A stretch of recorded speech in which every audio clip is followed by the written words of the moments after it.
Okay, my apologies. It is 6 o'clock, and I would like to call this City Council meeting to order. Will you please stand with me to say the Pledge of Allegiance? I pledge allegiance to the flag of the United States of America and to the republic for which it stands, one nation, under God, indivisible, with liberty and justice for all.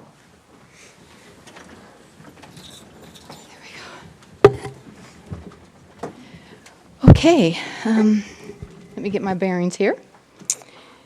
I am going to go through roll call, and I will start with Councilman Owen. Present. Councilman McGoffin. Present. Councilwoman Diamond. Present. Councilman Burns. Present. Councilwoman Kesty. Present. Councilman Allen. Present. And Councilman Lavaca. Present. Thank you all for being here tonight. Looking at approval of the agenda, and this will include late materials, which is Matt Devon's appointment to the Planning Commission. So is there a motion?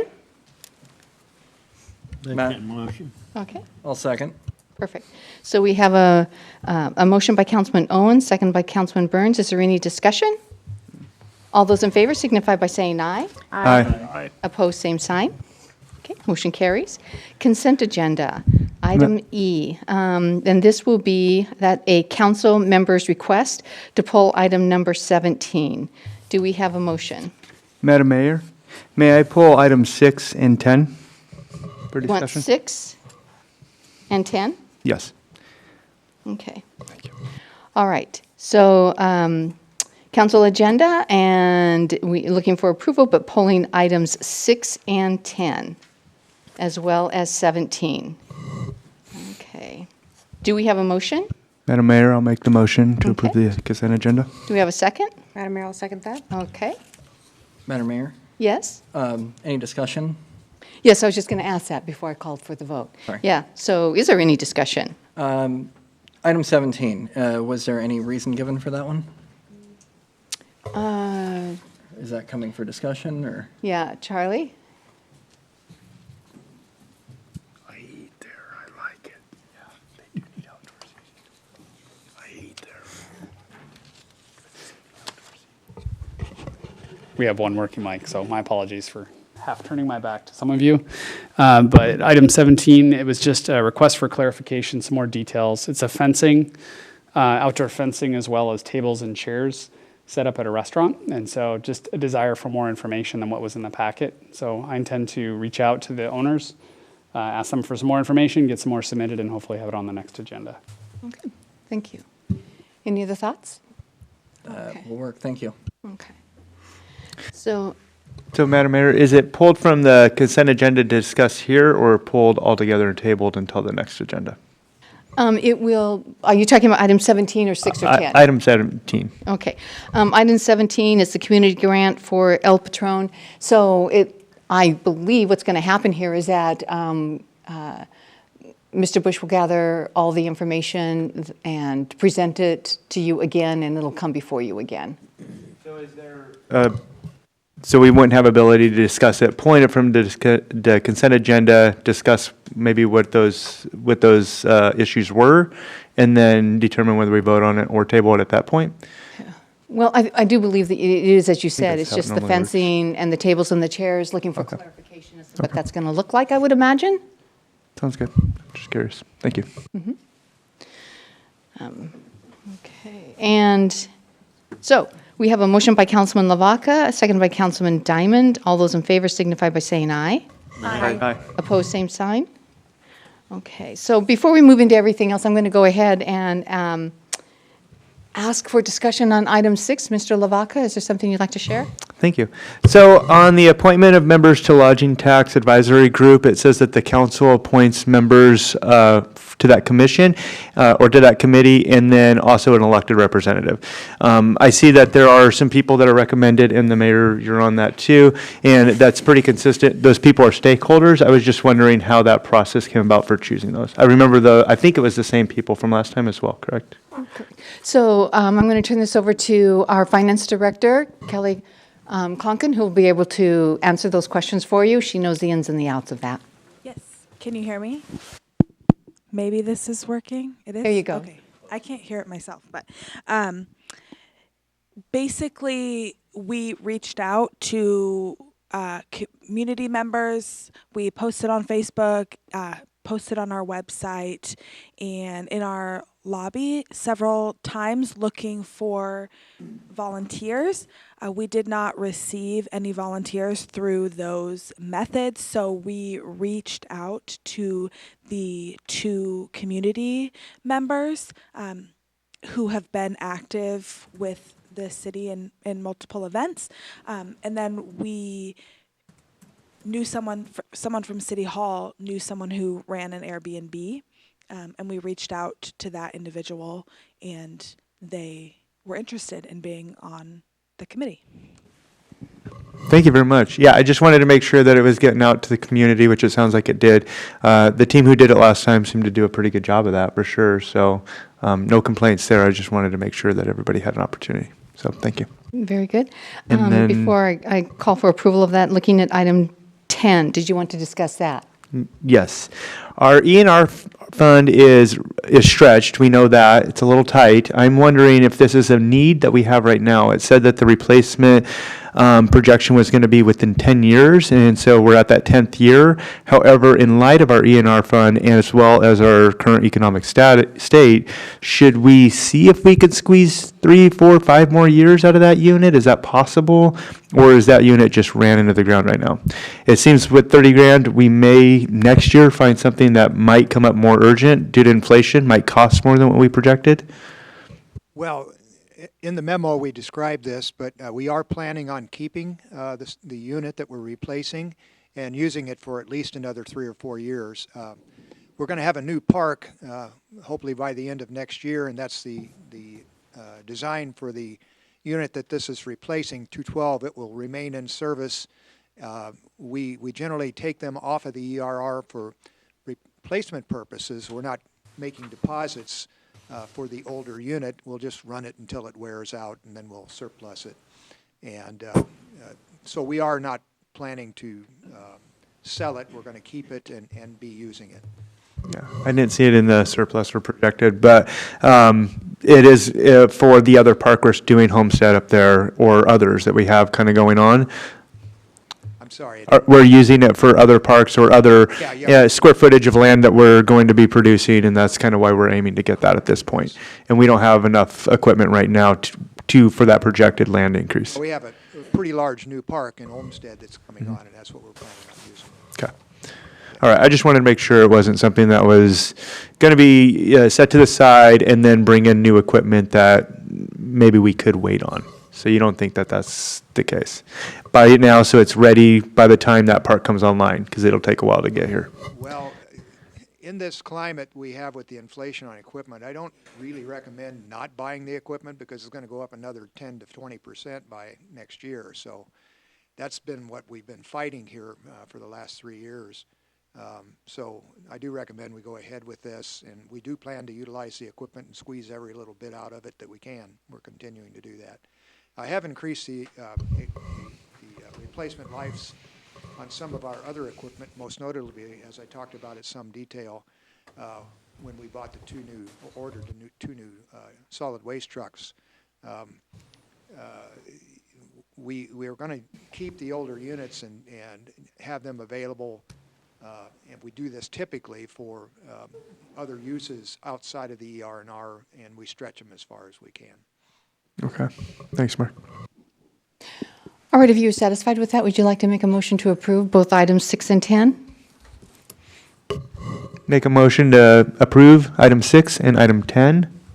On the consent agenda. Okay, do we have a second? I'll second that, Madam Mayor. Okay.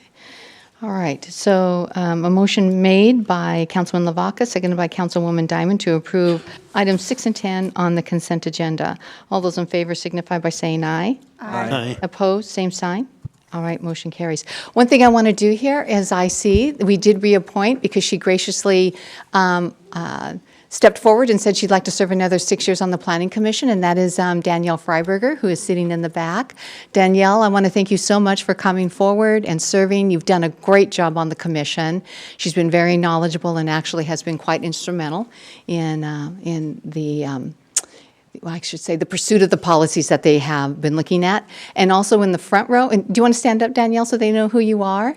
So this is Danielle Freiberger, and so the council meets you. We go over your guys' work all the time, so it's good that we know who you are. So thank you, Danielle. And then in the front row, we have Matthew Devoyne, who was just appointed. Matthew, do you want to stand up? And he will be taking over, actually, Paul Cox's position. So, yeah, so thank you, Matthew, for being willing to step forward and serve. We look forward to working with you. Yeah, thank you very much. Yeah, okay. Okay, I want to take a few minutes before we move into the swearing in. I want to recognize the council members who are going out. They've actually been remarkable. Out of Ward 5, we have Chuck Owen. Chuck has served 8 years on the council. Chuck, from the time that I have met him, has been very passionate about the city and has cared deeply about all facets, whether it be decisions that were made to do construction or if it was anything that was happening at Public Works. Chuck is part of the reason why we have the new buildings that we do down at Public Works. And more than that, he was also instrumental in updating the senior center. It just really needed it. It needed new floors, new roof, some windows sealed. And it's well used by our senior citizens and also for other groups. So Chuck, I just want to thank you personally for the time that you have spent on the council. I have enjoyed working with you. I've enjoyed our coffees together, and I hope we'll continue to do so. Thank you. Thank you very much. It's been a pleasure, and it's been a great experience. And it's I'm happy, and I'm happy to get off and do my thing, but I'm sad to not be able to come be with the rest of the council members down here and the rest of the staff in the city. It's been a great run for me, but I'm at the age now, it's too late. I can't run anymore, so. But anyway, I want to thank you. Thank everybody, all the council members. You're great, and I wish the new people good luck, and I'm sure you have some good ideas, and the old folks here, ideas are just about depleted, so. But anyway, welcome to the new members and welcome to you. I think you're a great guy, and I've known you a few years. So, but anyway, thank you, Mayor, and thank you all the council members here. Thank you, Councilman Chuck Owen. And then Ward 4, Glenn Allen. And this is Glenn's second time actually sitting on the council. He was on the council many years ago. He's been on the Planning Commission. He's also been a port commissioner. He really has served our community well. He too has a great passion for the city, and his institutional knowledge has been greatly appreciated. So Glenn, I have really enjoyed our conversations. I've really enjoyed your input, appreciated the insights that you have brought to this council, and I thank you very much for spending these last 4 years with us and serving the community. Thank you, Glenn. Well, thank you, Madam Mayor. I'm kind of like Chuck. It's kind of a bittersweet deal for me. It's time to go. It's a new generation. You've told me that when I was having trouble with computers. So anyway, that's... I didn't tell you to go. I just said it's a yeah. new generation, is all I said. But that's okay. I've never needed them for 70 years. Why do I need them now? I know. We're from the analog age, aren't we? Yeah. Yeah. So anyway, it was been a good run. It's been enjoyable. I just hope the new council remembers who elected them to office and try to take it a little bit easy on their pocketbooks. I'm always like that now. And about 20-some years ago, I had a sage old lawyer who was Washington Public Ports lawyer for years and years.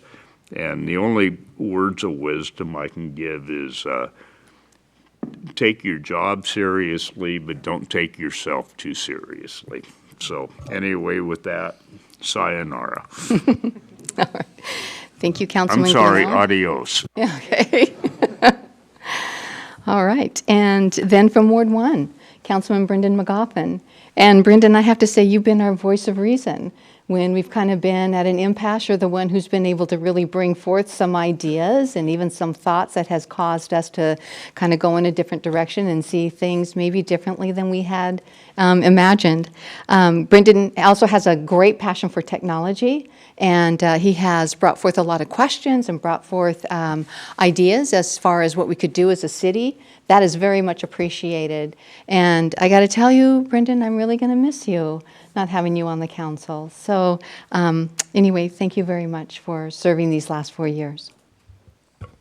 Thank you, Madam Mayor. It's definitely been an honor, and the team that we've had, both the council, the mayor, and the staff, it's really been special to learn all the ways the city works and how we can all work together.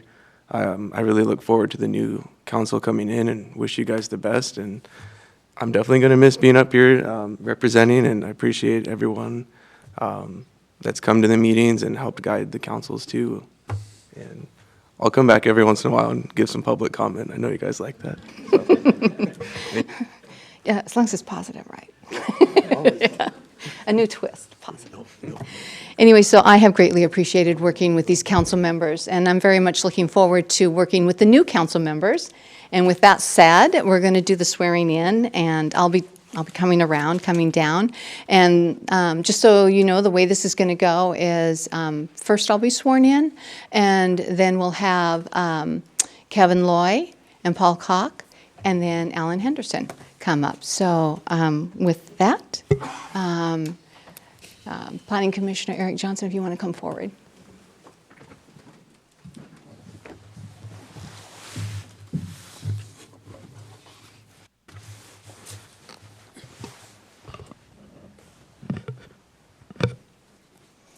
Can I have you raise your right hand? I, Julia Johnson, I, Julia Johnson, do solemnly swear do solemnly swear that I will support the Constitution and laws of the United States that I will support the Constitution and the laws of the United States and the Constitution and laws of the State of Washington and the Constitution and the laws of the State of Washington and all local ordinances, and all local ordinances, and that I will faithfully and impartially perform and that I will faithfully and impartially perform and discharge the duties of and discharge the duties of the office of mayor for the city of Sedro-Woolley, the office of mayor for the city of Sedro-Woolley, Skagit County, Washington, Skagit County, Washington, according to law, according to law, to the best of my ability and understanding. to the best of my ability and understanding. Congratulations, Madam Thank Mayor. you. I need you to sign here before you go away.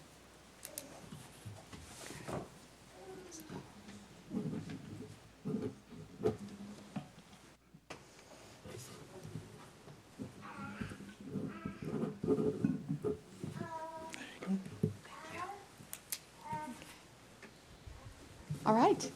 Kevin, if I can have you come forward, please.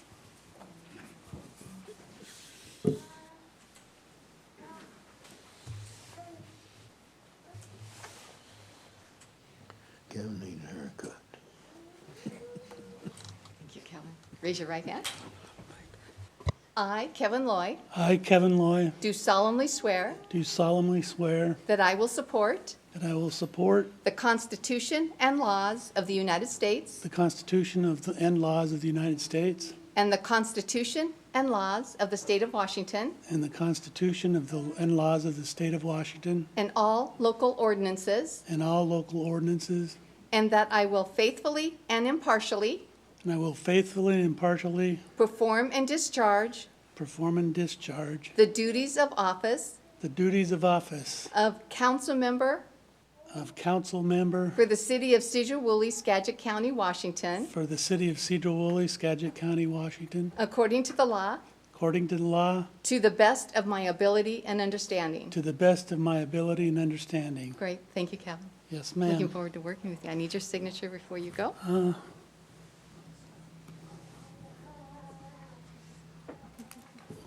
See if I can figure this out.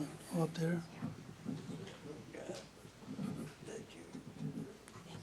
Thank you. Thank you, Kevin. Looking forward to working with you. All right. Mr. Kopp, please come forward.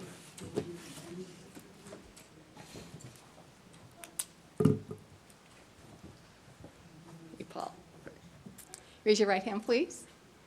I, Paul Cock, I, Paul Cock, do solemnly swear do solemnly swear that I will support the laws and the Constitution of the United States that I will support the laws and the Constitution of the United States and the Constitution and laws of the State of Washington and the Constitution and laws of the State of Washington and all local ordinances, and all local ordinances, and that I will faithfully and impartially and that I will faithfully and impartially perform and discharge the duties perform and discharge the duties of the office of council member of the office of council member for the city of Sedro-Woolley, Skagit County, for the city of Sedro-Woolley, Skagit County, Washington, Washington, according to law, according to law, to the best of my ability and understanding. to the best of my ability and understanding. Excellent. Thank you, Paul. Thank you very Looking much. forward to working with you. I need your signature before you go here, Paul. You all right there? Okay. Just right here. Yep, works well. Thank you. Thank you. Uh-huh. Look forward to working with you. All right. Mr. Henderson.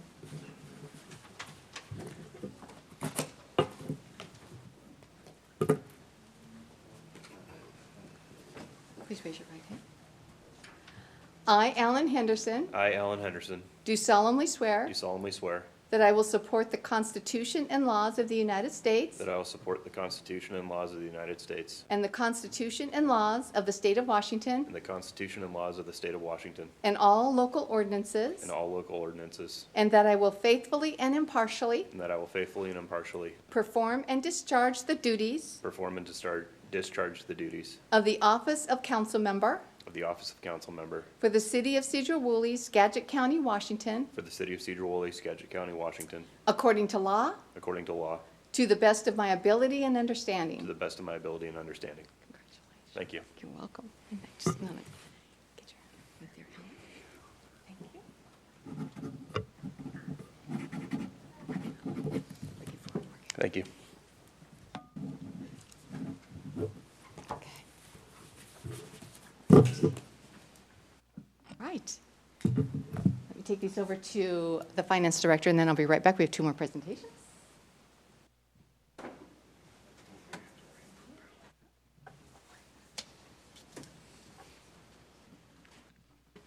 Okay, I'm going to switch it up a bit. I actually have, I think, in the agenda that Bill Chambers, but I think I'm going to ask Eric Johnson to come up first, if you would, please.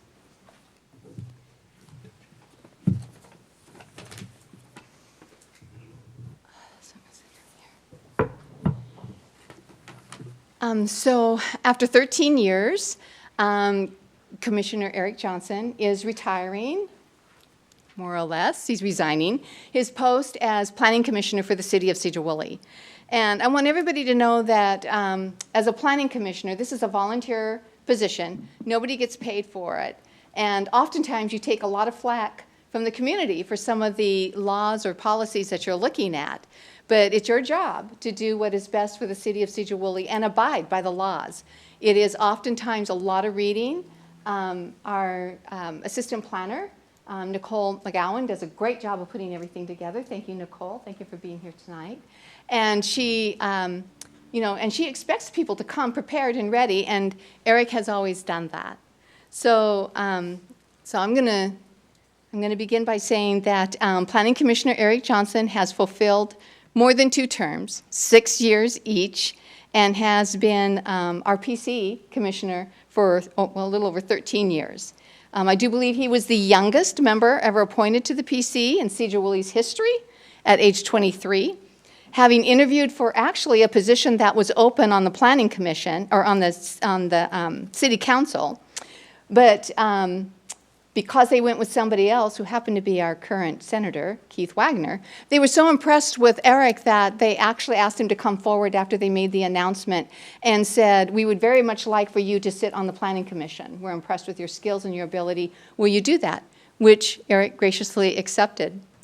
He has served under 3 mayors, and he has served as the chair of the Planning Commission, leading the Planning Commission through one of the most difficult challenges and meetings they ever had at his first meeting. And it was a packed chamber, it was a public hearing, it was over a contentious zoning proposal, a change that was being made.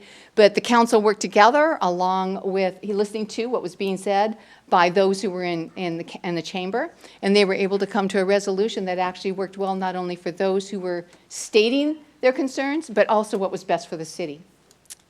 Among the numerous policies and projects over the 13 years of service, when he was asked about some of the highlights, Commissioner Johnson said that working on the comprehensive plan, the review and the update of it for the state was, it was a lot of work, but he learned a lot, and he said he felt like it made him a better commissioner having been able to do that. Creating the urban village and mixed-use overlay, which has been kind of contentious. I know the Planning Commission has heard about that. Creating the planned residential development code, helping craft the ADU ordinances. He was part of the initial body, the very first Sedro-Woolley Historic Preservation Commission.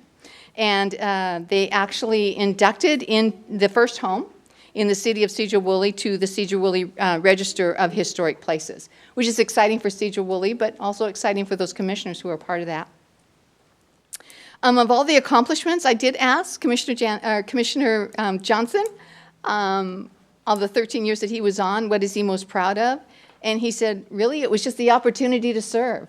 He loved serving the community. He loved communicating with the community. He loved having those conversations outside of Planning Commission with individuals who were talking about what's happening within the community, very engaged. And he said, above all that, working with the people, those amazing individuals, he called them, those amazing individuals who are very dedicated, who are sitting on the Planning Commission, doing what they believe is best and right for the city of Sedro-Woolley. He said working with them and being a part of that, making policy that will, benefit the city was what he really enjoyed. So with that, I didn't know if you wanted to say any words. If not, go ahead. It's a good run. So we have for him, for his 13 years, a plaque, and I will read it. It says, in recognition of outstanding service, Eric Andrew Johnson, Planning Commissioner, City of Sedro-Woolley, January 1st, 2010 through December 31st, 2023. In grateful appreciation for your 13 years of excellent service, leadership, and dedication to the citizens of Sedro-Woolley, you helped plan, build, and shape our city. With gratitude and respect, Julia Johnson, Mayor. Thank you so much, Eric. Thank you.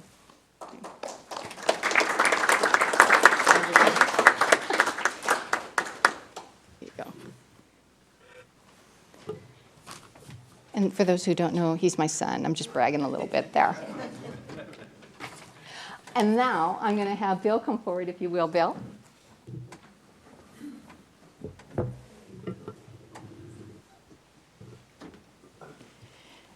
So I'm gonna take some time here. I am, because you more than deserve it. You do. And I want to tell you that I actually put out to a few people that I know that had worked closely with you and wanted to know what their thoughts were as far as all that you have accomplished here in Sedro-Woolley.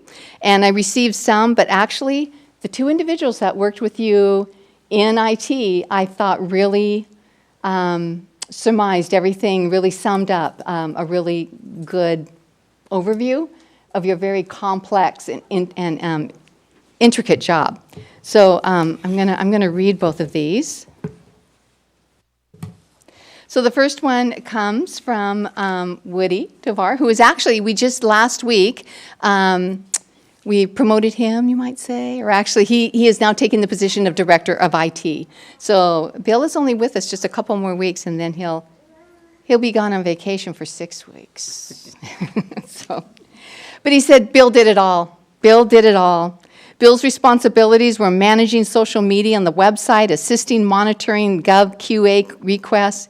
He led the tag meetings. I don't know what that means. He led the tag meetings and took it all over. He managed service contracts with vendors, managed and maintained servers and network equipment. He trained city staff on new software over and over and over again.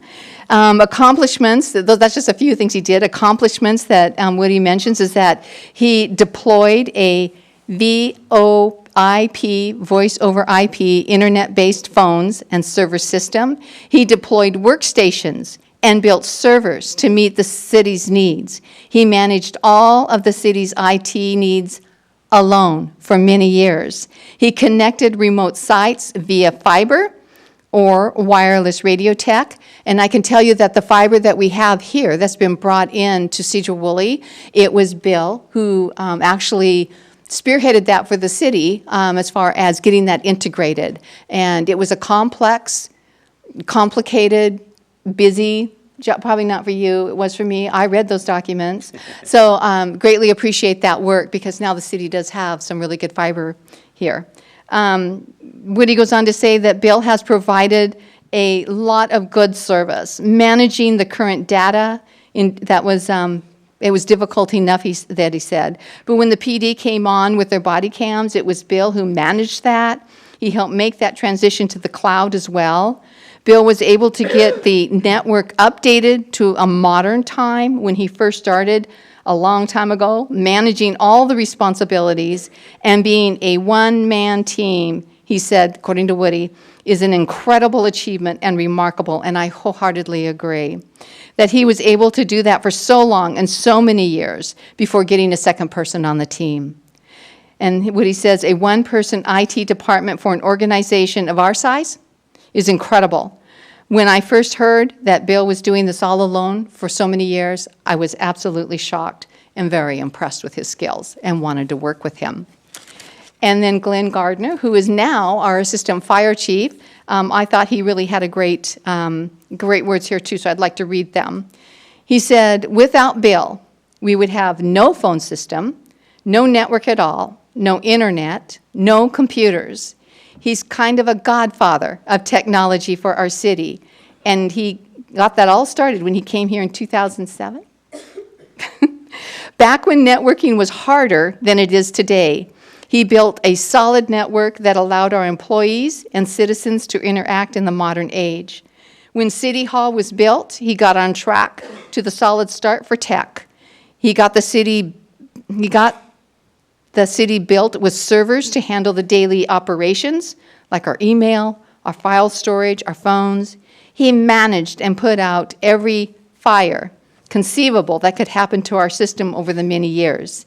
He single-handedly kept every city computer and communication system running until the addition of a second person. It's really a miracle that he was able to keep the city operating and secure by himself. Most cities of this size have a small team, and sometimes a small army, to do what he is doing. He said Bill built a foundation that we know Woody will build on for years. Bill has set the city on the right track to be successful with our employees without most employees noticing. And I think there's some truth to that. So many of us, when we think about technology, it's Greek. We don't understand it. It's confusing. But Bill actually is very kind. I can tell you that I've had him in my office many times. I've darkened his door with a, Bill, can you help me? And he's been very gracious to do that. So we have a plaque for Bill. I always say when we hand out plaques, we really ought to be handing out something a whole lot more for people who are so dedicated and who give so much. And it seems like so little. And sometimes I'm really embarrassed to hand over the crystal plaque and say, this is all we're giving you. But I want you to know that with all my heart. It means a lot to me. I've appreciated working with you. And I'm not alone. I am not alone. So the plaque, it says, in recognition of outstanding service, Bill Chambers, IT Director, City of Sedro-Woolley, January 16th, 2008 to January 31st, 2024. On behalf of the citizens of Sedro-Woolley and the employees of City Hall, I extend our gratitude for your leadership, technical expertise, dedication, and attention to the detail needed. Your proficiency has allowed us all to experience work efficiency with respect and appreciation. Julia Johnson, Mayor. Thank you, Bill. Thank you. Thank you. Sure.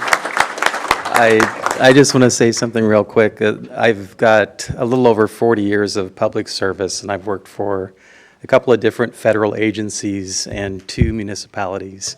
And Sedro-Woolley has been the best place I've ever worked. And I think it's appropriate that I ended my career here and passed it on to someone who I have a lot of trust in serving the city for a long time to come. Thank you, Bill.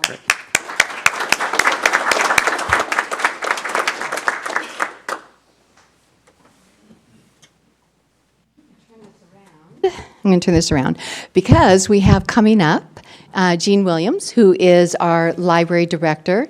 Jean has been offered and taken a position with the state. I've asked her to come forward and talk a little bit about that because it's actually going to not only impact us, but all the libraries here in the state of Washington. And so there's going to be a process as far as hiring. She's going to talk a little bit about that. I thought the council in particular would like to know that. And also, I want to let you know, mark your calendars, on January 6th at 1 o'clock at the library. January 6th is a Saturday, 1 o'clock at the library. We are going to have an open house for Jean, or I should say her board's going to have an open house for her. And I have the honor of actually, I get to speak there. And the city has a little plaque for you, too, that we'll be giving. So anyway, here's Jean Williams. Thank you, Jean.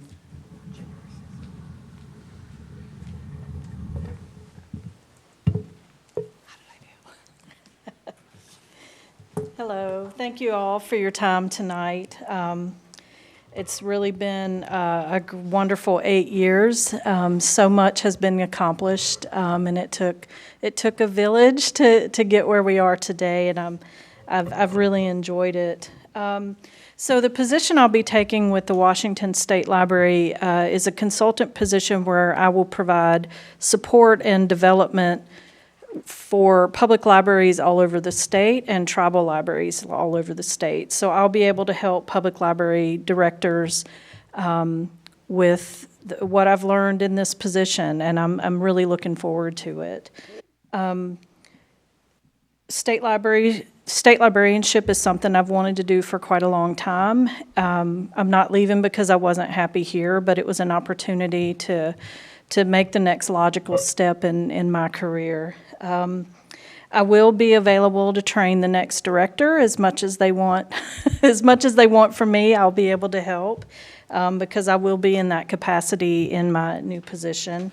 The board will be appointing Ann Booker, our assistant director, to be the interim director during the search. So the process of the search, it will be a national search, and the board has engaged June Garcia, who has more than 20 years of experience helping libraries find directors and administrative professionals. She's very active in library associations all over the country, and she also has lots of contacts with people all over the country. So I feel like the board is in really good hands with June Garcia. And it's an interesting time to go through this process because, as many of you know, we just finished a very large needs assessment survey. We have recommendations for strategic work ahead. So it's a good time for a new director to come in and work in that strategic planning role with the board, moving forward with the community, and to have pretty much a roadmap of where we'd like to go. Part of the process will include stakeholders from the city and the school district. We will be asking for input on recruitment strategies for what we're looking for in a new director, and some time commitments in meeting and talking with those final candidates and getting impressions on those candidates. I won't be part of that process, but I will provide whatever support I can to the board. So the process will start with the recruitments and the job announcement going out in about mid-January. There'll be levels of screening, and then hopefully by early to mid-March, the board will be interviewing finalists for the positions. So it's almost 3 to 4 month process, but it's a process that It needs to be done right for a director level. As you all know, it's a hard process. So, and I'll provide whatever support I can. One of the things I also wanted to mention, I need to grab this laptop.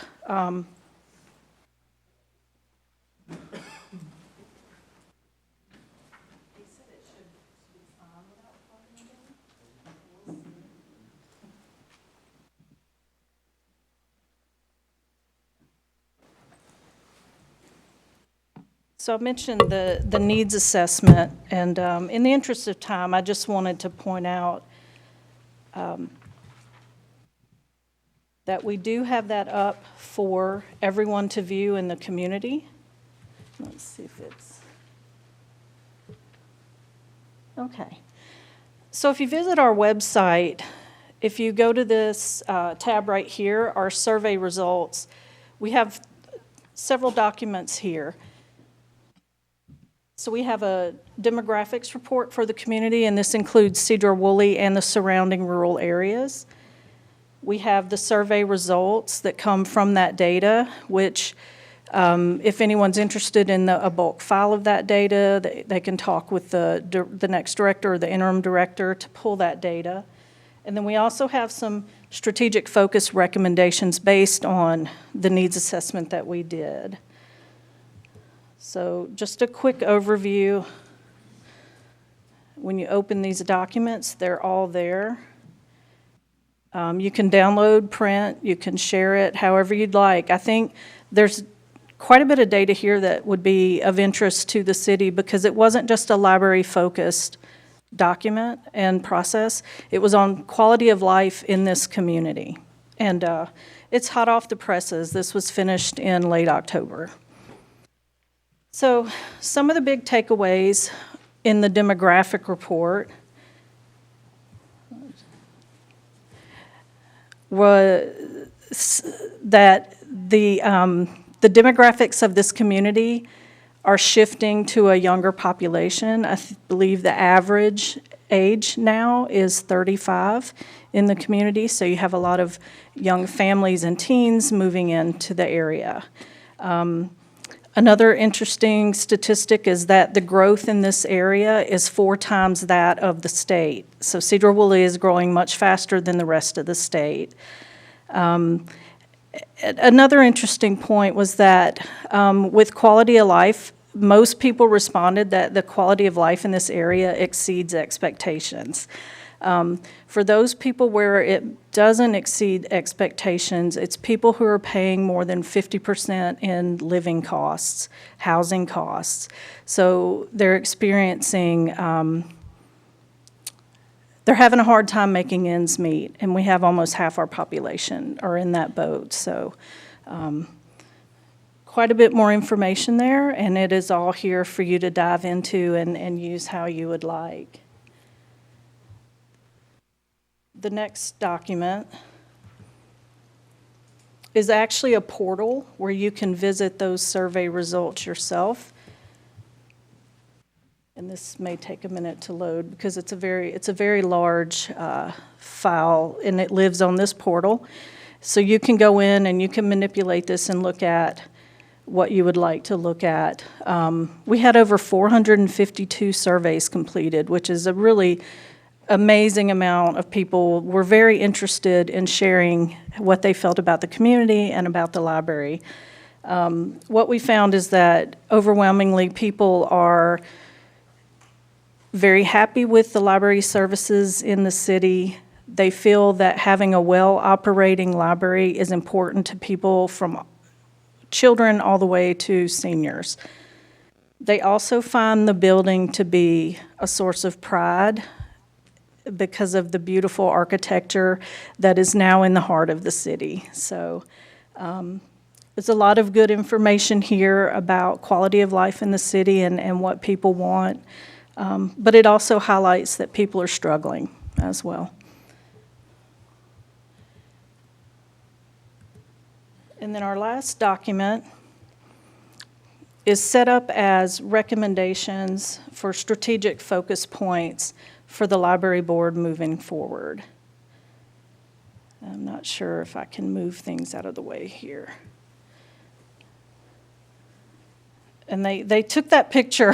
I wasn't planning on my picture being in there, but it is. So it talks about the methods that we use throughout this process. It talks about the library's mission and values and our guiding statements. And then they offer strategic points that we can focus on. And some of the things that we're doing well, and I hope that the next person can take the library to the next level. The library should focus on being a hub for youth, for engagement and opportunities for volunteerism and civic engagement in the city. It was important to people that we celebrate our small town identity. And someone pointed out that so many of you probably know the story of Tusco the elephant. And at an early strategic meeting this year, we made Tusco the unofficial mascot of the Sedro-Woolley Library. And we have a Tusco plushie that we do a lot of marketing pictures with, and people seem to love it. So it's staying connected to the small town identity, and the history of Sedro-Woolley is really important, and we'll continue to honor that. Another important service, we provide quite a few services for patrons that they might not otherwise afford, and it's important that we continue to support access to those services and resources, but do it with dignity and allow people to maintain their dignity through that process. And it helps us to make life more affordable and enjoyable to our community. We will also continue to facilitate civic and community engagement.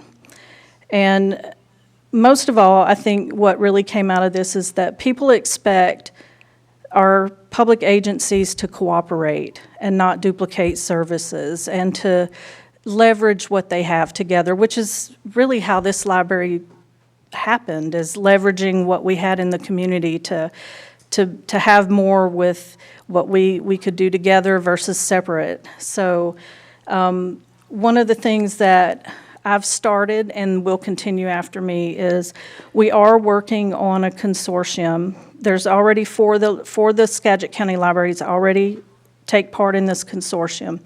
So we have Central Skagit, we have Burlington Public Library, Upper Skagit Library, and LaConner Library District. We all share one computer system, and we are sharing materials. And we're even transiting those materials for patrons.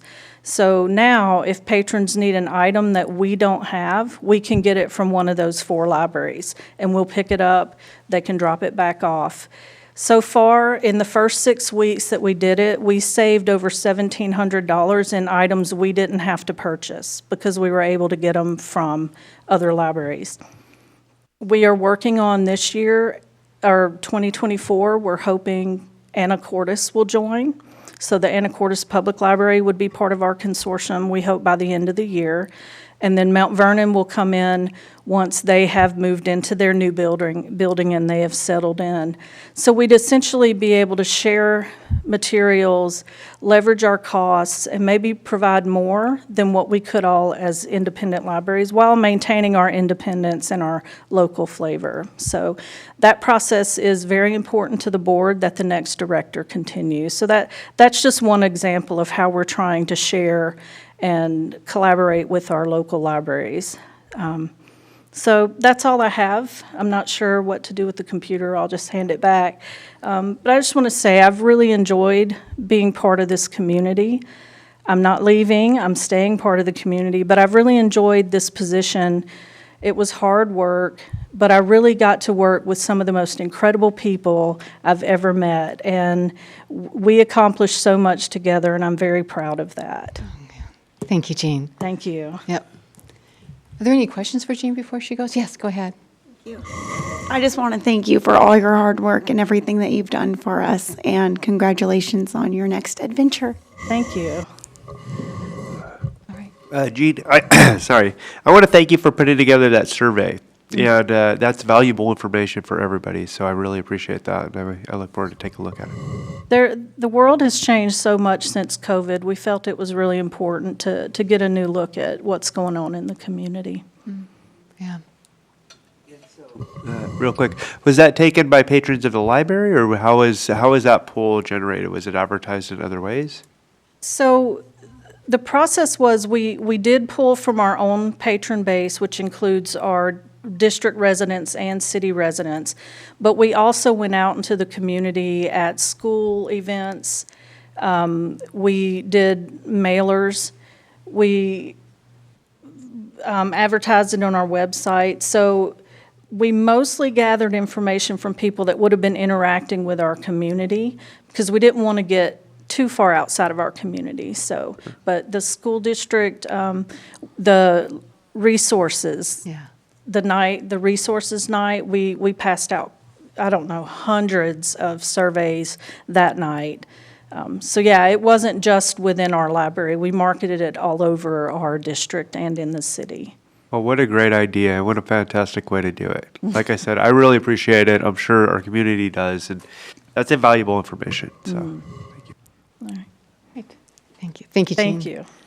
I'll see you on the 6th, if not before. Have a nice Christmas. You too. Thank you.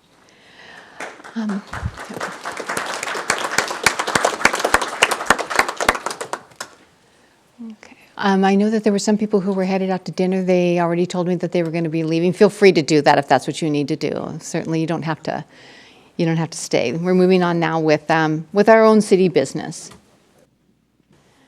So up next is the city administrator report, which I've already heard from Mr. Bush, and he said that he's okay. There's nothing to report tonight, and so I'll move into the council member. So Councilman Owen, do you have anything to report tonight? Yeah. He's already out. He's checking. No, I don't have anything. I just want to say goodbye, and I'll see you down the road somewhere. All right, thank you. Councilman McGoffin. Thank you. Just wanted to give a final thank you to all the staff. You've been great to work with, and everyone up here, including you, Madam Mayor. And I wish you all a Merry Christmas and a Happy New Year. Thank you. Councilwoman Diamond. Good evening. I wanted to bring forward a concern that came to me through a constituent, and this one would be something that, Mark, maybe we can discuss.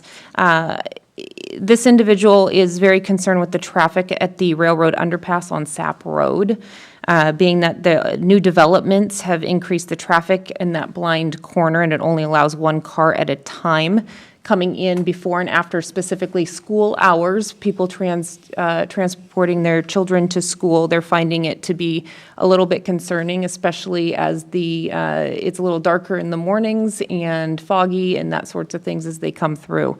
I know that there's upcoming plans in regards to our transportation system here, but I wanted to know if it might be possible to look at the cost of a temporary alternating light or something censored or of that sort to reduce or minimize any sort of risk that could happen there as you do come around that blind corner. So I just wanted to bring that to light, brought forward by a constituent for upcoming discussion. Also wanted to thank the outgoing council members for your time and service here. I have thoroughly enjoyed getting to know each of you up here and very much value your opinion, and your presence here will be missed. So thank you for your time serving the community and serving up here with the rest of us. Aside from that, I just want to wish everybody a very Merry Christmas. Thank you. Councilman Burns. Well, I want to thank Councilman Owens, Councilmember McGoffin, and Councilmember Allen for your service to our community. I appreciate it when you disagreed with me respectfully. It's good to hear another point of view. A lot of people don't say that very often, but really, you help us think about things in a different way when you disagree. And so I appreciated that too. So good luck to you. I'm sad to see you go, but glad that we have other members who are interested in the community, and I appreciate those people who are going to be coming back to serve on the council now as well. So everybody, Merry Christmas and have a Happy New Year. Thank you. Councilwoman Kesty. I'm getting sentimental in my old age, so I'm going to not cry because I'm going to be very sad that you guys are leaving. but I'm very excited for the new council members. And I left you guys notes, so we'll leave it at that. And Merry Christmas to everybody. All right, thank you. Councilman Allen? I just want to wish happy trails to everybody on the council who's coming on the council. Happy holidays and a Merry Christmas. Thank you. And we'll see you around. Councilman Lavaca? Thank you. I know I'm echoing what everybody else said, but it was awesome serving with you guys. And it was my first experience on the council. And I had a chance to sit down and have some coffee with Chuck Owen, Councilman Owens, and just kind of talk about it. I had a chance to speak a little bit with Brendan when I first was running. And then I also had a time to get to know you a little bit, Glenn, or Councilman Allen. And I really appreciated that. It was awesome being received. I mean, we are a community and we're friends. And like you said, Councilman Burns, I mean, agree to disagree, do it casually, do it politely, and that's what we've done. And we've had a great council, I think. And I really have been supremely blessed to be serving with you guys. I will miss you guys. And also, just coming down Metcalf and seeing that tree, that has got to be one of the best trees we've ever had. I got to say it. That is an awesome tree. So way to go, all the people that brought that together. Really appreciate it. I know the community loves it, and have a very Merry Christmas. All right, thank you. I want to extend my thanks again, actually, to Public Works for putting up the tree. I agree. I think it is one of the most beautiful trees we've ever had. And I want to thank the Chamber for working so hard, especially the staff, to put the parade on and all the activities that went with it. I think what we do here in Sedro-Woolley is exceptional compared to the other communities. So want to thank them for that. And then just a word to the council, an FYI regarding ASME. Depending upon the vote, we may need to call a special meeting next Wednesday, and of course we'll be in touch with you regarding that. So thank you for that. Okay, moving on to public comment. In the chamber here, I only had one person sign up for public comment. I see, yep, okay, all right, I'll go first with Matthew Devoyne, and then I will have you come forward. Okay.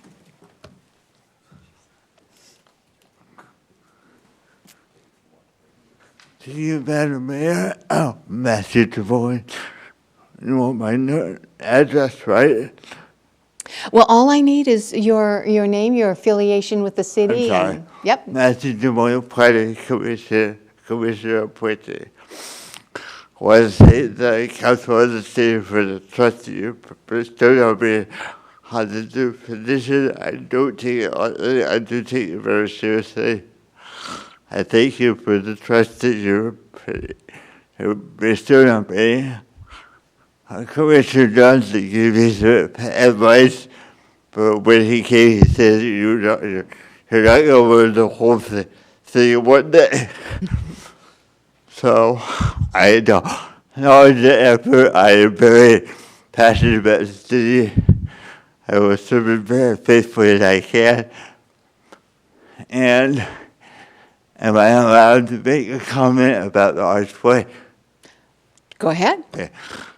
I heard the outside post last week, and I don't know much about the city finances at this point, but it seems to me if finance is an issue, the roundabout might be a good compromise. Oh, okay. Yep, that's going to be continued discussion, so it's good to know. You're also a citizen as well as a soon-to-be planning commissioner, Yes. So we appreciate that. Thank you for the interest in me. Thank you. Okay, and we have somebody else. Go ahead. I didn't sign up. That's fine. Go ahead.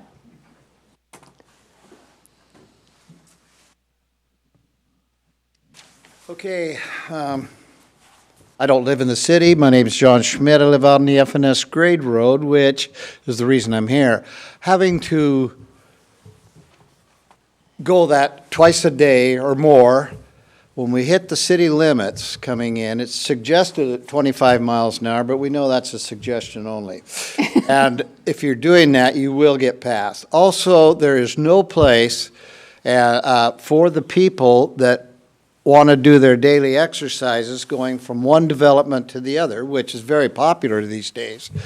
but there are no sidewalks, there's no gravel area to walk. It stops at the developments, and I was wondering what the long-term plans. I see it as it's getting worse and worse. In the mornings, the school children, you know, with the hoodie and we know that, and that's society. I do have a big concern, and I was hoping that somebody would address that. Okay.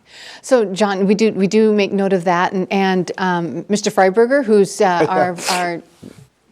who's our Public Works Director, he's actually somebody who's taking notes here, and he's paying attention to that. And do you have an answer to that? Is that actually in our comp plan, or do we not have any kind of sidewalks that we'll be doing? You're talking about on Highway 9, the developments on Highway 9? No, actually, the developments on FNS grade, off of FNS. You've got 3 or 4 of them and they're really nice. I'm not complaining about that, but just when it hits that road, which you have, I believe, 100-foot of right-of-way, you got quite a bit of right-of-way in there. We've discussed it before, Right. but just there's no action, and what kind of action Okay. would be done there. Okay. I think it's important. Okay.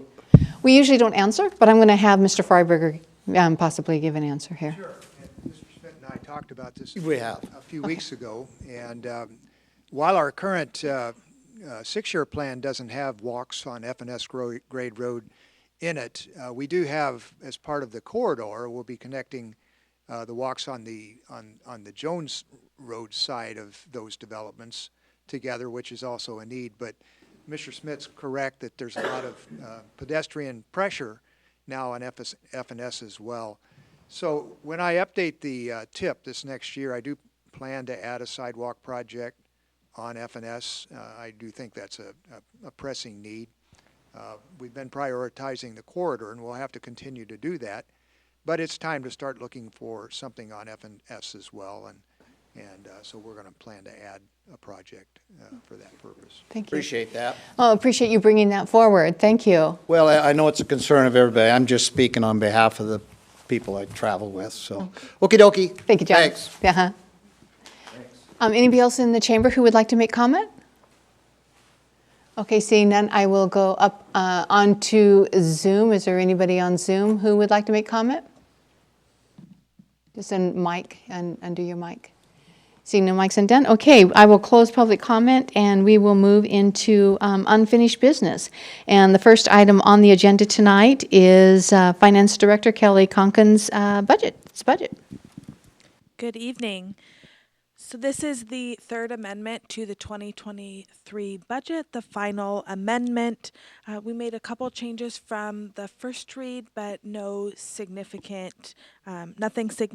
Again, we've presented this in multiple different formats for you. In the ordinance, we've also shown a memo which shows beginning cash, budgeted revenues and expenditures, our projected ending cash, and then the budget in much more detail in a longer document.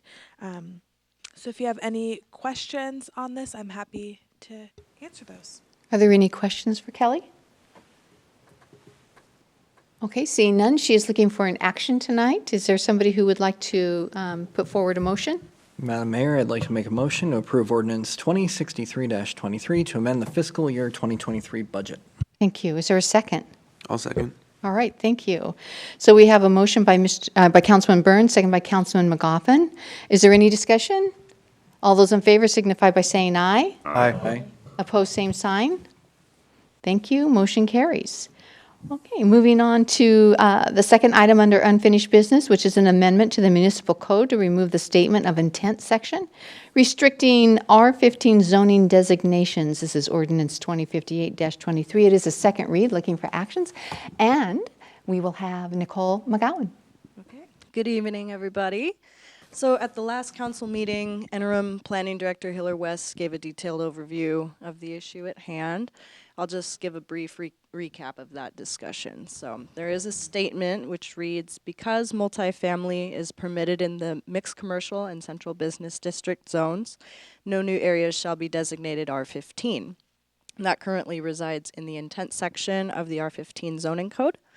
The statement was discovered at a recent public hearing before the Planning Commission to consider a rezone request from R7 to R15.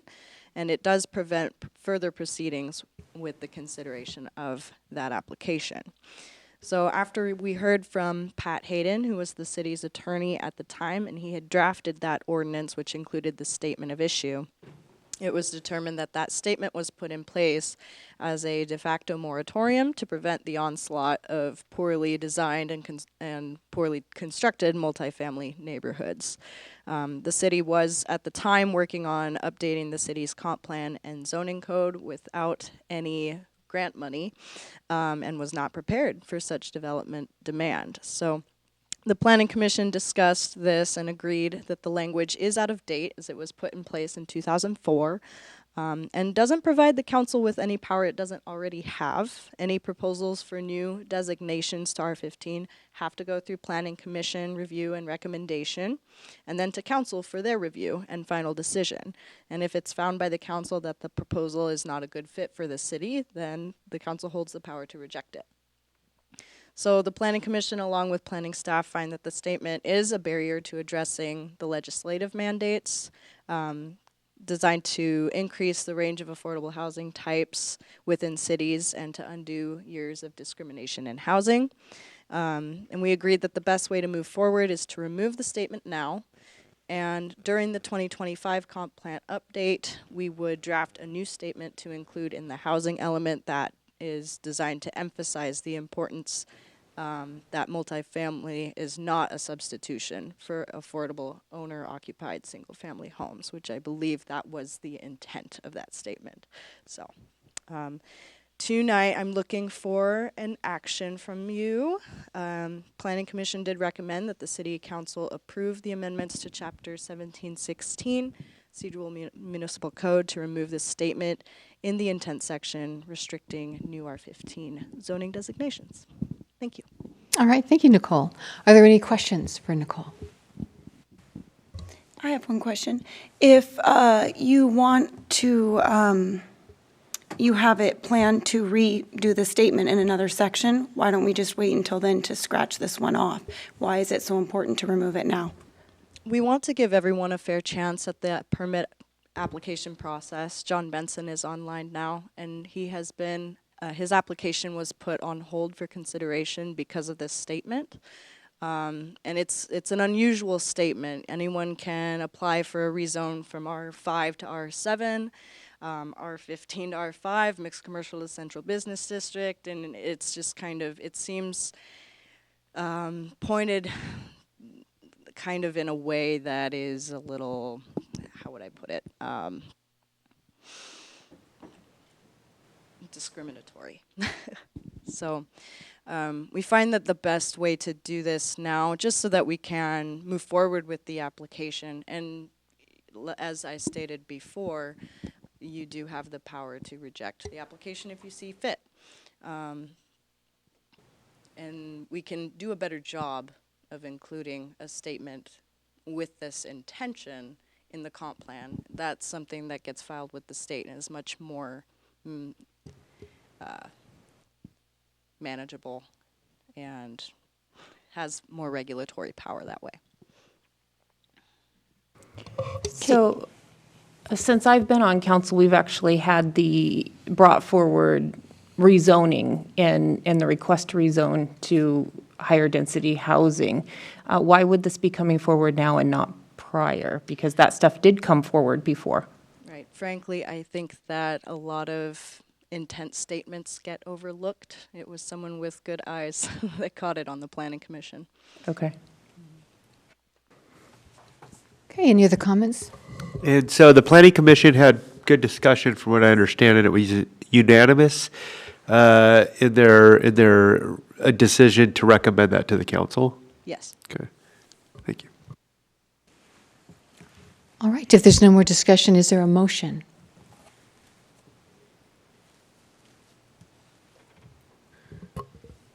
Madam Mayor, I'll make a motion to amend the municipal code to remove statement of intent section restricting R15 zoning designations, ordinance 2058-23. Thank you. Is there a second?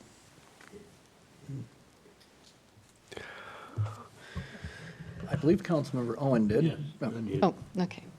I'm sorry, Councilman Owen, I did not hear you. All right, so we have a motion by Councilman McGoffin, second by Councilman Owen, to amend the municipal code to remove the statement of intent section restricting R15 zoning designations, ordinance 2058-203. Any more discussion or comments? All those in favor signify by saying aye. Aye. Opposed, same sign. All right, thank you, council members. Moving on to new business. The first item up is the agreement with Carletti, and I believe, Mr. Freiberger, that is you. You know, would it be easier maybe to come down in front here? I think, could you all hear what's being said, or? I think we can, but I'm not sure how the video would receive it. I understand in the workshop, it wasn't understood what was being said by Mr. Freiberger, so it might be better to speak into the microphone for that purpose. Thank you, Mark. Thank you, Madam Mayor. Good evening, council. So this recommendation tonight is to support the design, the final design for the vehicle storage and maintenance building, which we received $500,000 in funding from the Washington State Legislature with their session this year.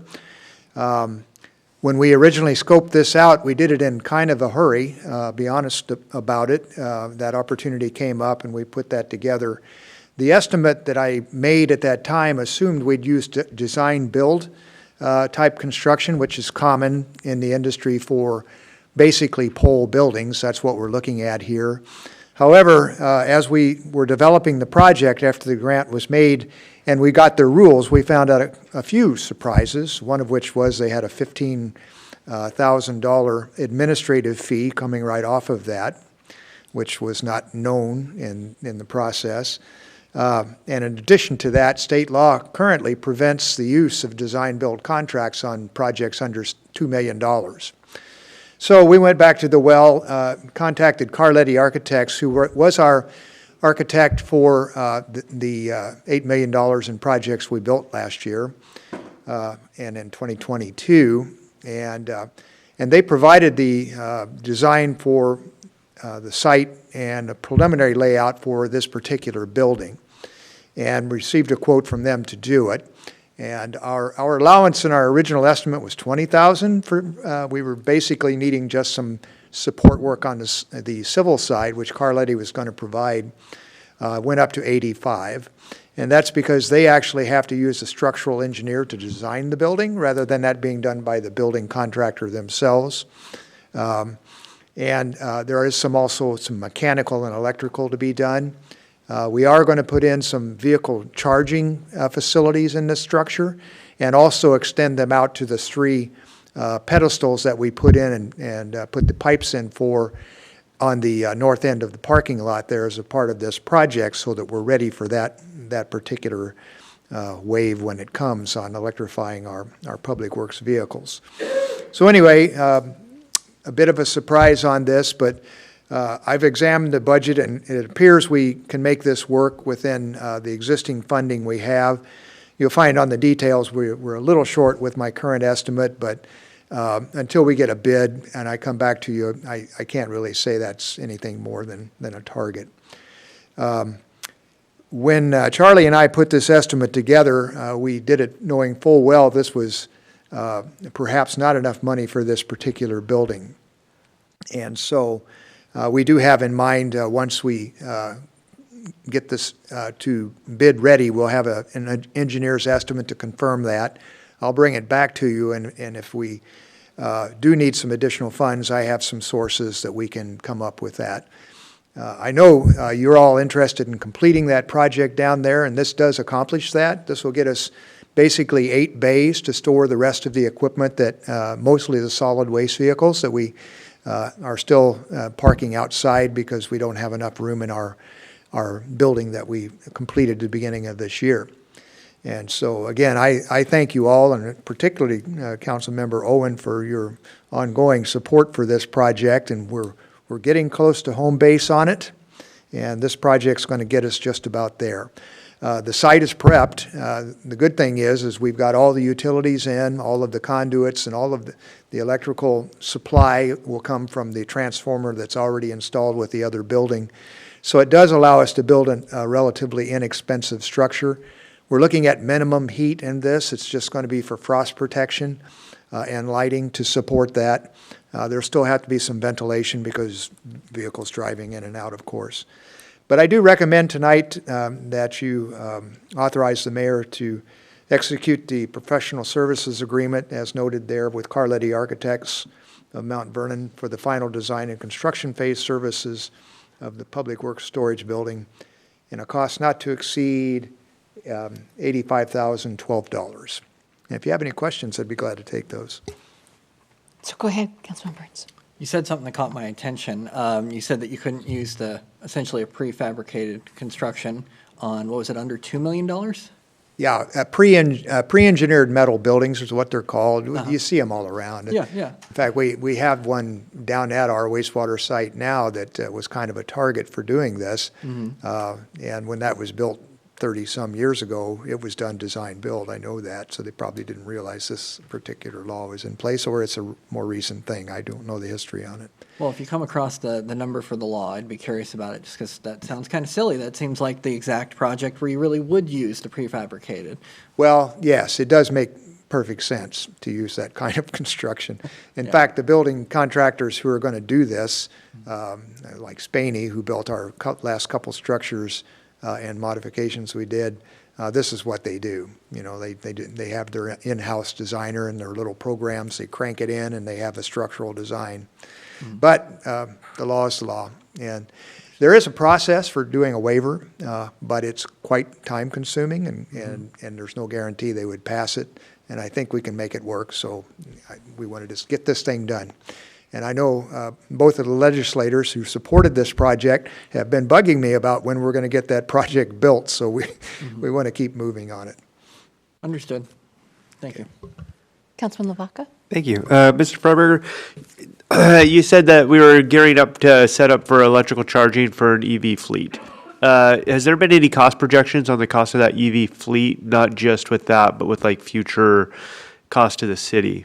I haven't seen that like in an R&R. Obviously, we're not replacing with an electric fleet. That would probably cost more, but. Yeah, we've been examining that as we've been considering the R&R year to year. In fact, Charlie's had a project that we participated in looking at the possibility of transitioning our passenger type vehicles, police cruisers and public works administration and fleet to EVs. It just didn't pencil out to do it yet. It's going to come. The prices for those vehicles are not coming down by any means, but they're more competitive with the gasoline-powered vehicles. But they're not quite there yet on the stuff that we use the most.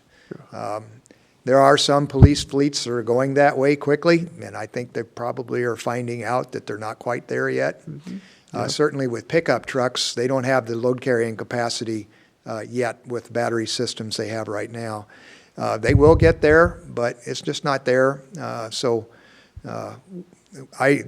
Of course, Washington, the administration is promoting this being done by 2030. I don't think that's possible.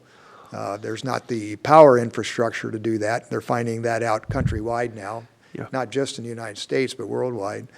But, you know, it's a target like everything else, and you adjust as you go along.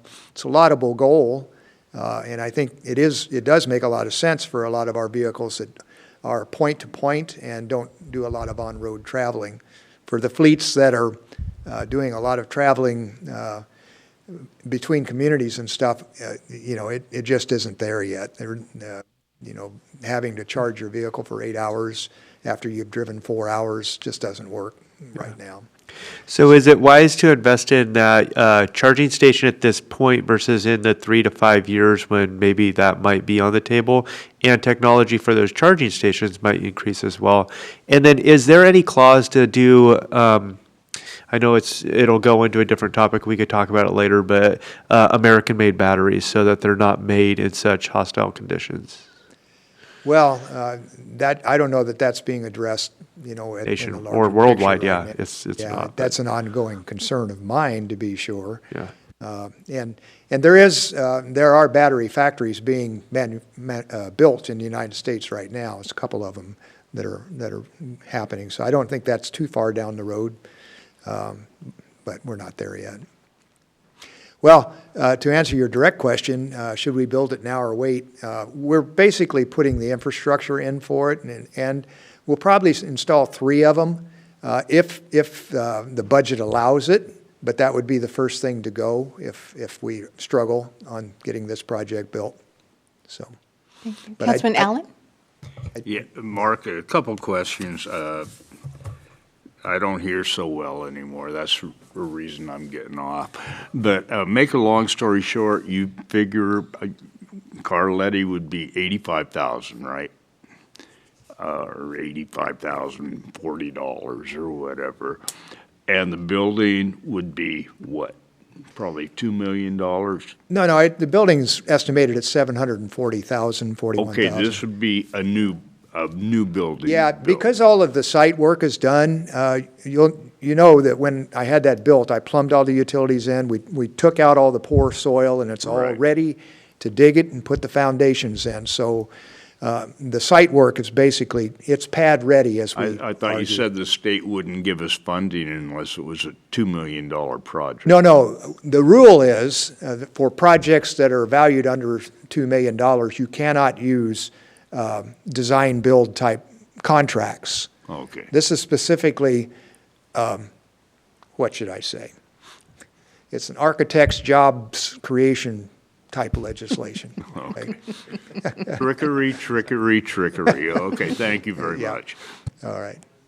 All right, so Mr. Freiberger's looking for action tonight. Is there anybody who is willing to put forth a motion?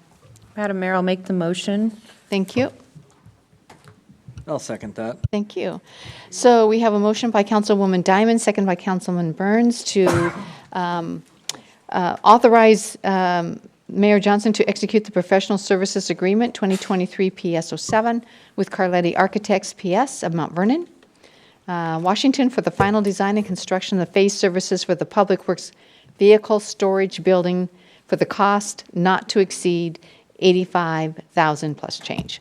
All those in favor signify by saying aye. Aye. Opposed, same sign. Excellent. Motion carries. All right. Moving on to new business item 2. Nicole McGowan, do you want to come up forward as well? And this is just, it's a first read, no action. And this is the amendment to the municipal code to update sidewalk cafe regulations and to add regulations for streeteries, ordinance 206523. So it was interesting to read about the differences between the sidewalk cafe regulations and the streeteries. I did not know Yes. that there was a difference till I read through your materials. Well, that tells me you read through my stuff. Thank you. Awesome. Well, hello again. So I hope you all got a chance to read through the memo I put together regarding streeteries and sidewalk cafes. So for a brief overview, the issue here is that permanent sidewalk cafes, which are private dining areas or gathering spaces located on the sidewalk in front of a business, are currently allowed in the central business district under our current regulations. However, permanent streeteries, which are private dining areas or gathering spaces located over the on-street parking spaces in front of a business, or also known as parklets, are not. So, a little bit of history. In 2012 and 2013, the council approved temporary ordinances that allowed for the temporary use of sidewalks and public parking spaces in front of restaurants in the CBD to be used for private dining areas. It was a trial to see how the community responded. After the ordinances expired, the City Council Business and Development Committee decided that because there was continuous support from the community specifically for sidewalk cafes, they would create a new ordinance to allow sidewalk cafes permanently in the CBD.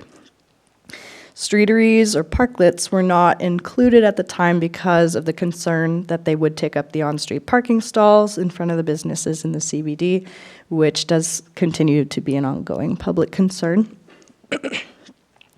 Then in 2020, the COVID-19 pandemic came around, and businesses were finding it difficult to make profit with Washington State's indoor occupancy restrictions, which only allowed for a very specific number of people in an enclosed public space at one time.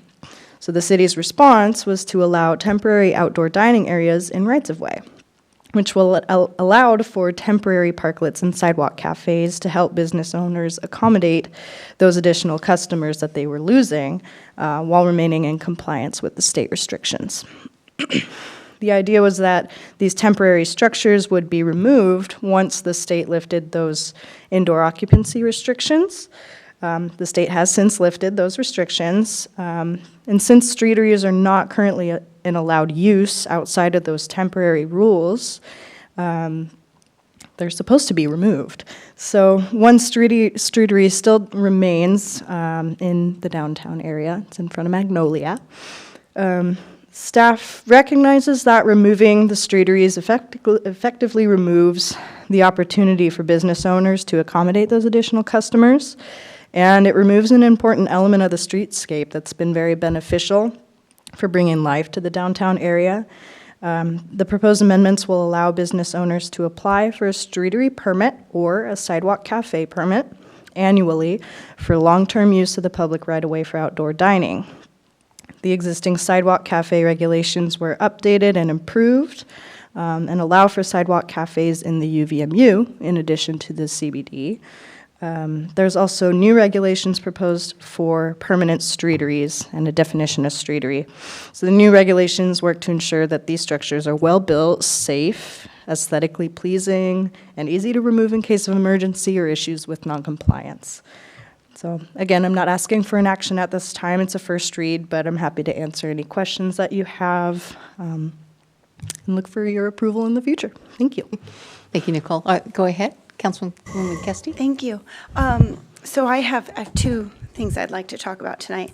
And one is with the sidewalk cafe regulations and just food for thought, however that saying is. Because when you go and you see that the bar has one, and then down at Woolley, the old Woolley Market, they have one. Well, I am just concerned about ADA accessibility because when I walked past it just the other day, the garbage can is right there on the corner there by the Woolley Market, which means that you wouldn't be able to maneuver around it. So just making sure that the garbage cans are potentially set off so that that doesn't occur. And then I noticed when you're looking at the bar area, we have a lot of oversized trucks. And so when they pull their truck up, it looks like only I can walk through that. So just being cautious of that and maybe making, I don't know, something so that it's always accessible. Yeah, so the regulations, they do require that they're, for sidewalk cafes, that you have 5 feet unobstructed space on the sidewalk. So if there's not, if they're proposing a 6-foot wide sidewalk cafe and it leaves only 4, you can't have one. So looking at the existing ones now, with these regulations in place, we would go out there and say, hey, you need to move this garbage can, you're out of compliance. Yeah, so the point with the trucks, those large trucks, that is well taken. It's kind of more of a parking regulation sort of issue, though. So. And then my second one is with the streeteries, I am not for that at all. I do hear complaints about the parking, and if, you still have the option of the, what's the other word, cafe, sidewalk, but I'm not for taking up parking spots downtown because that's the biggest complaint. So I will mention that we did specify that parklets are only allowed in very specific areas in the CBD. So Metcalf, State Street are off the table. You cannot have those there, and because we recognize that those are the most well-traveled streets in the downtown, which leaves very limited areas for these, but point taken. Thank you. For the parking, have we done any analysis to see how that affects during regular business and during festivals to see that parking ability removed or if it affects other patrons? That is a good point. So looking at, let's see, kind of peak hours of business, right? So most of the time, these are going to be for restaurants, right? So it's going to be used typically between the hours of noon and 7 to 8 o'clock is kind of the general average time. It'd be worth looking more into that. Yeah, I saw it in the packet, but I don't know if we've done studies to see or even interviewed other businesses that are adjacent to find out, do you guys feel you might be losing customers because the parking's not available and people that are eating at the restaurants or eateries, now that more space is available? Because when they bought the restaurant, they didn't buy it with those additional seats, and it's almost, they're getting it with a permit. So does the permit cost, and does that go back into the coffers? Right. Those would be my only questions in time. Yeah, and it's kind of an interesting thing because, so with the respect to downtown, one of the things that went into this kind of study here was, looking at on Metcalf Street. All of that is all built out for the most part. And those public spaces in front of those businesses are not reserved for any one particular business. It's public parking. So it was kind of an issue, like, can a particular business take up these reserved or non-reserved spots for its own use? And that kind of fed into the point in the regulations that anyone can come and use these spaces. You don't have to be a patron of specific business to use them. But yeah, it's worth studying further. I want to look into kind of how we would make the decision, because it is up to planning director's discretion whether or not, say, there's two adjacent businesses that want to put two parklets right next to each other, or streeteries right next to each other, and you're using all this parking. The planning director can make the call, but what should the planning director make the call based on, right? So, Would it be related to the urban growth development area for parking on the sidewalk? They were wanting to include, this is a little while ago, you probably remember it. Mm-hmm. They were wanting to include street parking as part of their parking capability. And the council said, well, that's not really allowed. Right. So would that be similar to that, or would that to be different for a business to use that parking? Similar. I think it's a little different in the way that, particularly with downtown businesses, the older built-out areas, they are not required to have on-site parking. The building essentially takes up the on-site. So I would say it is a little bit different. So yeah, thank you. Can't really speak that further. Councilman Allen? Okay, this is my last hurrah. Anyway, I'm all for sidewalk cafes, but streeteries are, I don't know if anyone here remembers Pinky Robinson, except maybe a few, and he would tell new employees, if you park on the street, you're looking for another job tomorrow. So, if you don't have cars coming in, nobody's going to make a living on certain streets.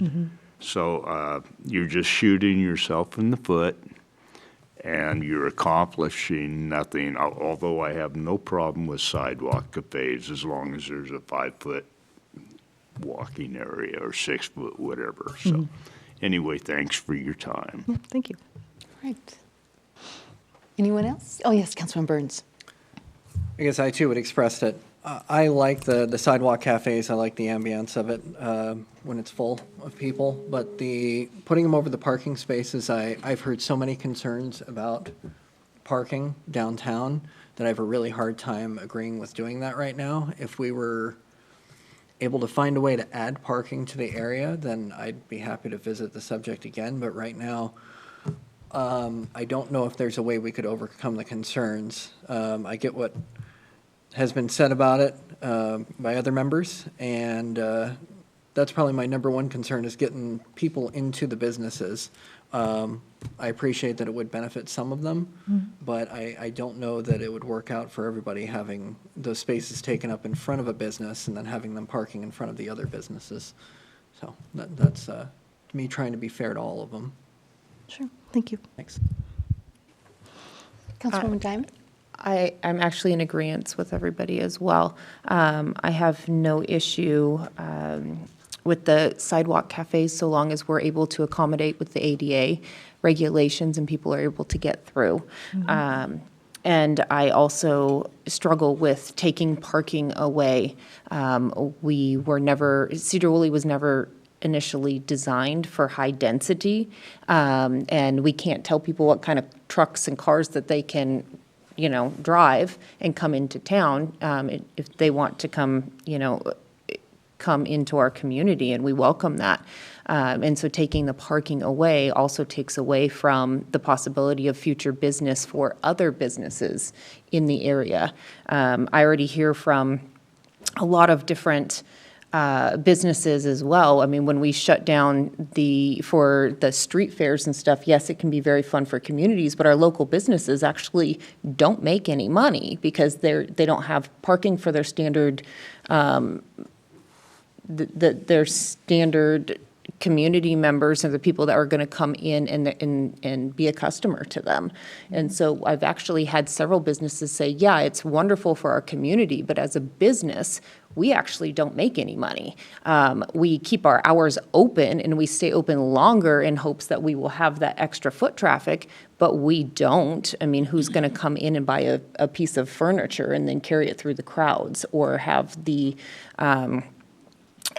truck to pull in to grab that, or carrying their stuff around and they might be able to go to a restaurant or something and stop in and grab something to eat, but for purchasing goods, it generally pulls away from their business. And so in the attempt of providing services and allowing for all businesses in town to have the ability for people to park and to frequent them, I would say that the streeteries wouldn't work. Okay. I can speak a little bit on the concern with new businesses coming in and having parklets or streeteries taking up their parking spaces. So the permits are an annual permit. And there is also the requirement, if there is a new business comes in, a new owner, that they either reapply for said permit if they want the streetery there, or it goes away. So there is a little bit of help with that. So we would have them removed if a permit was not currently active. And thank you. All right, so this is the first read, no action requested tonight. I want to thank you very much, Nicole. Appreciate your knowledge. I think the questions were answered beautifully, so we have a lot to think about. Thank you. We do. Thanks. Thank you. Okay, and then the last item tonight is the salary. This is Kelly Conklin, Finance Director, the non-represented employee salary schedule effective January 1st, 2024. And this is Resolution 113423. Are you looking for an action tonight? Yes. And looking for an action, okay. So just to give you a little bit of background, prior to April 2023, non-represented employees, salaries were set by resolution only. So the specific dollar amount for each individual employee was in the resolution with no associated step schedule. As part of the 2023 AFSCME union contract wage opener, the city completed a compensation study and then adopted a salary schedule for the AFSCME employees that also included non-represented staff as well, which is the current schedule. Non-represented staff are all on. So with thinking about 2024, we've made some adjustments to that schedule. First off, 0% increase in the whole schedule. Generally, there's a percent increase every year in the whole schedule going up. This year, we're proposing 0% increase with eliminating the first 3 steps in the schedule. So not all non-represented employees who were on steps 1 through 3 would be placed on step 4, which would become the new step 1. And then all non-represented employees, just like all of our other staff, would receive their annual step increase, with the exception of those who were in steps 1 through 3 who already received an increase. They would not receive an additional increase. We're also proposing some changes based on some additional evaluation from that study. We've looked at some of the information there further and done further analysis. That has resulted in the recommendation for the police lieutenant and the city engineer to move from grade 129 to grade 130. Also, the assistant fire chiefs to move from grade 128 to grade 129. And also have made some other recommendations in there as well. We added in the assistant engineer position at 127, and we've also put in placeholders for a human resource manager, which the city doesn't currently have, as well as a placeholder for a senior engineer, and those would be at grade 127 and grade 128. Oh, did I not say that? Senior planner, excuse me. So the schedule here outlines the grades and what positions are in each of the grades, as well as the new step system, where the old step 4 is the new step 1. Charlie, do you have anything you want to add? Okay. Are there any questions for Kelly? Okay, hearing none, is there a motion? She is looking for a motion to approve Resolution 113423, which is approving the non-represented employee salary schedule, which will be effective January 1st, 2024. I can't believe we're coming up on 2024. Right. Crazy. Is there a motion?